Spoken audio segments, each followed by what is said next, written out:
একজন পুরুষ যখন অভাবের ভিতরে থাকে, অভাবের ভিতরে দিন কাল অতিবাহিত করতেছে, তখন দেখবেন ঘরের স্ত্রীর চাহিদা বেড়ে গেছে। সে বুঝতে চায় না এটা হচ্ছে জঘন্যতম স্ত্রী, এর চাইতে নিকৃষ্টতম স্ত্রী আল্লাহর জমিনের ভিতরে আর কেউ হতে পারে না, যে স্বামীর ইনকামে শুকরিয়া আদায় করে না। আপনার স্বামী বিপদে পড়েছেন, আপনি তার পাশে থাকবেন, এটাই হচ্ছে শ্রেষ্ঠ স্ত্রীদের লক্ষণ।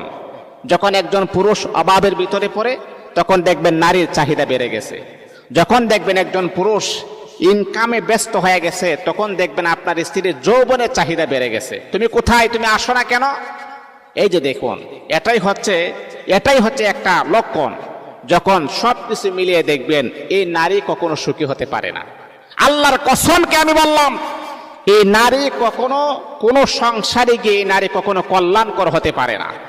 সেই নারী কল্যাণকর হবে যেই নারী চিন্তা করবে আমার স্বামী এখন অভাবের ভিতরে আছে, আমার স্বামীর দিনকাল ভালো যাচ্ছে না,